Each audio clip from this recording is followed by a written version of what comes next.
Welcome to Dead Man Talking. Tonight's show is an extra special and exclusive show with an exclusive story sent over to myself from an author named Thompson. And I think you guys are going to enjoy the story as much as I. It's a fantastic, twisted werewolf story. I think you guys really will enjoy this. Please, of course, do let me know down below in the comments. Of course, please do like and share, guys. Without further ado, let's get into tonight's story, entitled Shanghai Shaolin. Let's get straight into that.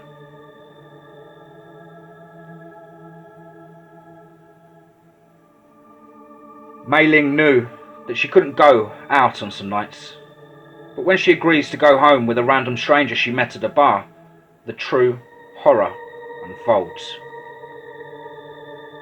It was clear that whatever May Lin was doing, she shouldn't. Snooping around the Pearl Tower past closing hours was not something you wanted to be seen doing. May Lin was a student at Shanghai Shaolin University. It wasn't May's fault that she was out late. She was so behind on classes that she needed to go out somewhere peaceful to catch up. May was in hospital for 2 weeks in a coma. She had been attacked, so she thought. But the doctors said that she had just been in a household accident. It all started when she stayed late one night to deliver a final thesis. She walked home really late, about 11:30 or so. Late that not even the professors were in the building. So then, May made her way back home through the Shanghai streets. May Lin's roomie had insisted that she should have downloaded the document at home the night before, but May just ignored her. Lily had always been the one and only one who came to visit her in hospital. May Lin tried to remember what had happened to her in the recent month. The night of the injury was one of May's staying late nights. She had a project over the human genome and stayed far later than she had imagined she would be. That was the thing with her. She left everything to the last minute. At 12 midnight, she packed up her laptop into a bag and made her way out of the building. May was about halfway home when she saw a dark figure standing in the middle of the alleyway shortcut she took. Excuse me, sir. Can I get past? Sorry, but you're blocking the way, May said nervously. The man turned to her face. He looked like something out of a horror movie. He had a large, claw-like scar down his face, and he had a demonic grin on his face. May Lin gasped. Hello, the man said. He said it far too nicely, and along with the grin, he didn't earn May Lin's trust. Sorry to be so annoying, but can I get past? May Lin asked. You'll do very nicely. The man replied. May Lin nervously smiled. What do you mean? She asked. The man chuckled. All May heard next was a yelp and a crack of bones. May Lin woke up in hospital. Her head felt dizzy and her limbs were tired. There was a nurse at the foot of her bed. What? How long was I out? She asked. The nurse looked up and turned around. Oh, hello, miss. You were out for 2 weeks and you have multiple lacerations around your abdomen. The nurse looked worried, like she thought May would overreact. Miss, do you have diabetes or any other blood condition? The nurse continued. No. Why? May Lin asked weakly. Never mind. You are recovering well and should be able to go home soon. I will ask the doctor. The nurse left. May Lin rubbed her head.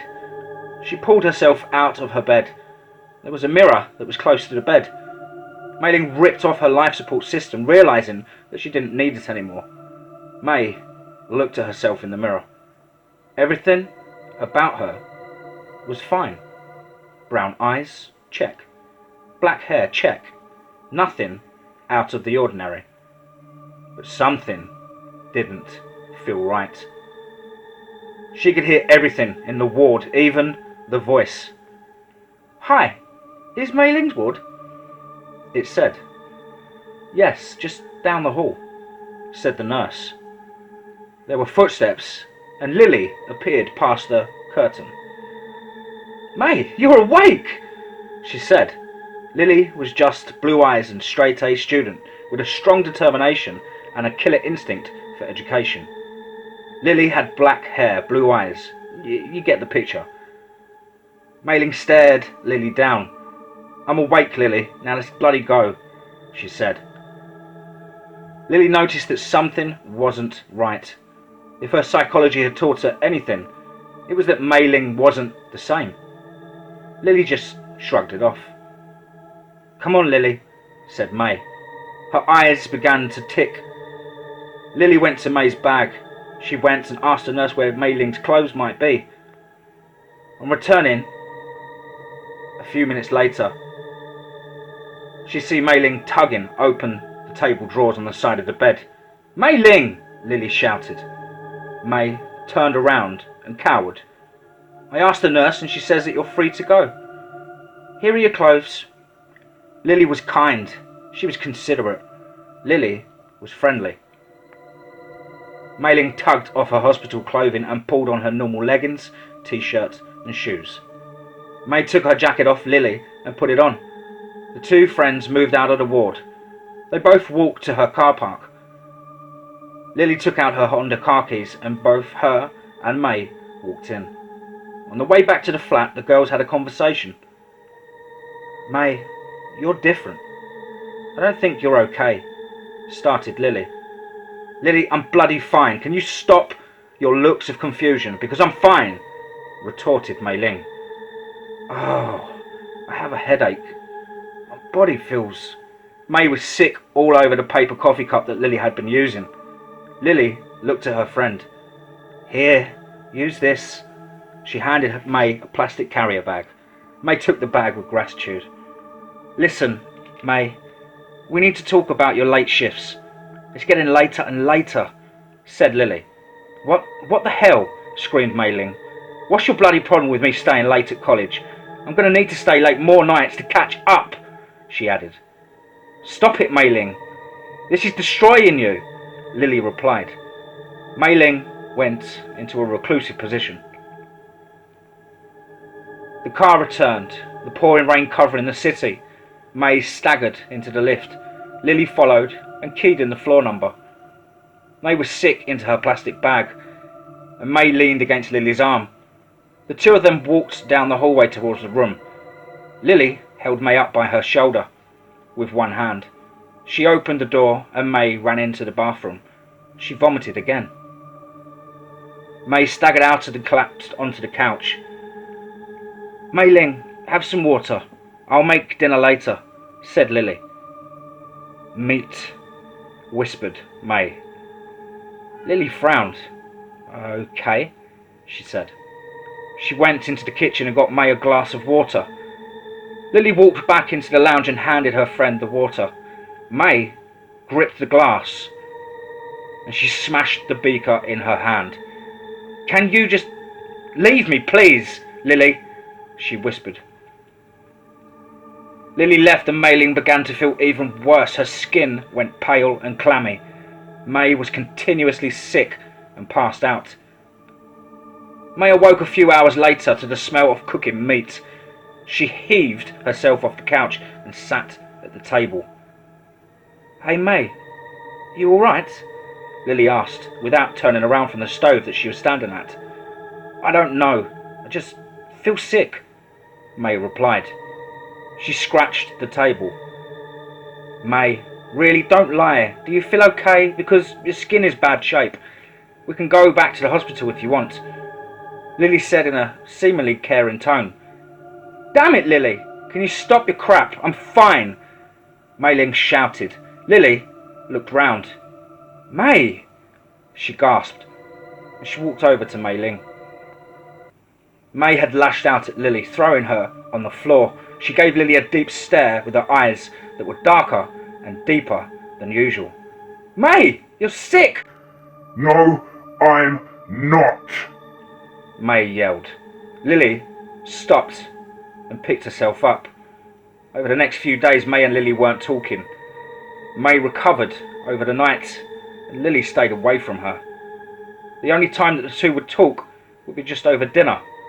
Only small talk, no deep conversations or ideas. There weren't any discussions of any kind. Over time, the friends became simple roommates, but Lily still cared for May. That brings us to the night that May Lin was in the Pearl Tower at midnight. She had a feeling that she shouldn't be out at this time, but she still decided to go somewhere calm to study. May needed to find something to take her mind off the fear of being out. She could feel her anxiety about going out into open clearings. May started to make her way out of the observation deck and into the elevator. She could feel more anxiety over going outside as the lift began to move closer and closer to the ground floor. May Lin evaded the windows as the horrifying sickness that affected her the night she was discharged from the hospital came back into her mind. May was wearing similar clothes to those of what she was wearing on that night, and was wearing a thin blue jacket and flats. May tugged the emergency exit and bowed out into the calm night. The door swung shut in the gentle breeze. "Damn, no going back," May said to herself. Although it was nearly 1 in the morning, the city was still alive. There were unsavoury characters hiding in the shadows and dark alleyways, crawling with dangerous criminals. May ducked down an alleyway that headed into the city centre. "I'll be safe here," she thought. That was what May Lin thought. "What is a beautiful woman like you doing down here alone?" said a strange voice. May realised that she was crossing a small, unknown nightclub. "Listen, I really need to go. As much as I'd like to talk," May said, trying to keep calm. "No problem. I'll walk with you," replied the voice. He stepped out of the shadow. He was a strange, tall man. His eyes were grim, the pupils large. He stepped forward to May Lin, who was dwarfed by him. May was tall, but she was just an insect compared. "I'll help you out of you." May Lin hit the man round the chin and he fell to the floor. She didn't know how she did it, and the man was out cold. He had a gaping, bloody wound at the back of his head. "What have I done?" May gasped. She picked the man up and carried him into the club. She had no idea how she could lift the man up. May never worked out. She never did any upper body work of any kind. May was an average student with average muscles, with average grades. She heaved the man inside and had the bouncer take him. "I just found him in the alleyway," she said. May Lin never saw him again. She continued down the alleyway. As she may have just killed someone, all the other people in the alleyway hid back in their shadows. May Lin staggered into a bar. There were people everywhere, and there was a man sitting alone in the corner. And there was a man that was clearly a bodyguard standing not too far away. May Lin sat at the bar and pulled her tight hairband out. The stranger watched her long black hair fall down her back. He stood up and made his way over to May. "Hi," he said. May Lin looked at him. His eyes were dreamy and his hair was blonde and messy. "Hello," said May. "You're that news girl, aren't you?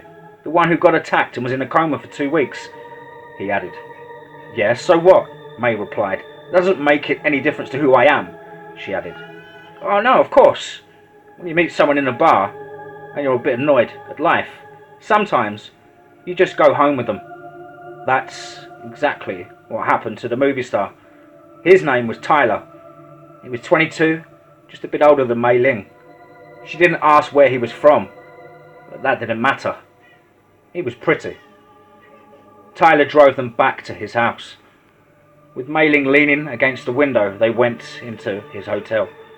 Nothing was out of the ordinary, apart from the fact that the room was the penthouse. May Lin kissed him, and he kissed her back. She withdrew.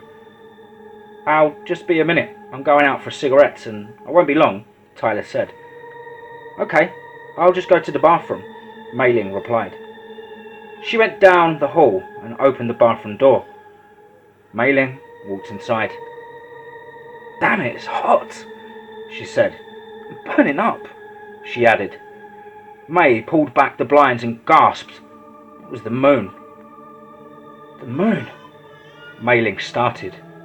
"It's so beautiful." Then May realised what was happening.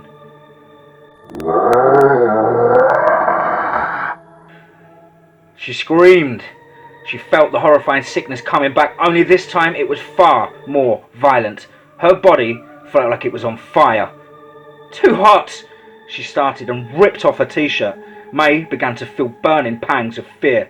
Her back felt like it was being jabbed with white-hot pokers, with Charlie horse cramps pushing her appendages out.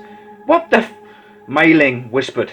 Her teeth began to ache, popping out of their sockets and falling out of place and dropping onto the floor. May Lin could feel sharp fangs overtaking her gums, shredding through any flesh that stood in the way. May Lin began to flinch, twist and crack. Her body started to push forwards, beads of sweat breaking out all over her back. May's hands began to deform as black blobs appeared under her fingernails, getting larger and larger until her fingernails were ripped out of their normal place, shattering into pieces. May Lin subdued her screams and tore off her shoes and leggings, reaching out to her pants, which were shredded by a growing tail that appeared at the bottom of her spine.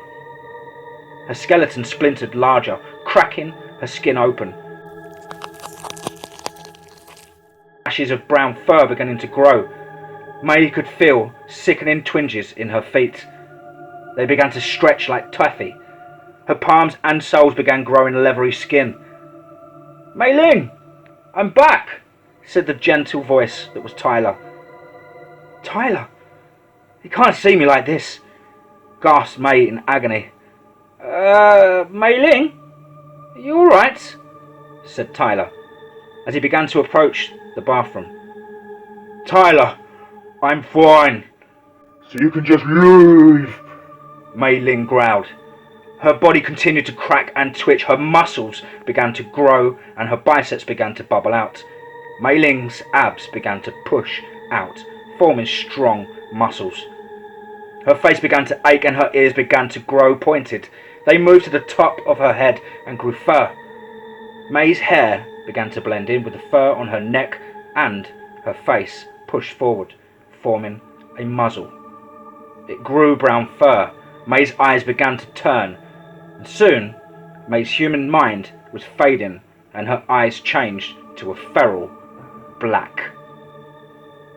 May stood up on her hind legs, completely engulfed in brown fur. She crashed her enormous bulk against the door and punched a hole in it. The next morning, May Lin woke up in a city alleyway. There were dumpsters and rubbish. May hid behind one of the bins. "I'm naked. Why am I naked?" she whimpered. "Tell me that didn't happen," she said. She wiped her eye and could feel a sticky substance on her chin. It was blood. After looking down, she noticed that there was more of the old blood covering her body. May could call Lily to ask being picked up, but then remembered that she didn't have a phone. "Tell me that didn't happen," she cried. She peeked around the bins to see hundreds of people walking around. May Lin could only think of one thing. What do I do now?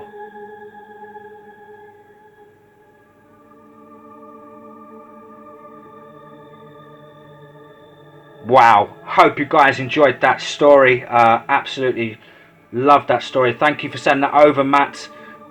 Really do appreciate it. I know you've just started sort of posting your stories in a public sense, and want to get some feedback. So hopefully the listeners will give you some feedback in the comments below. Of course, please do like and share, guys, as well. If you haven't subscribed to DMT, smash that subscribe button and smash the notification bell to stay up to date with all DMT content.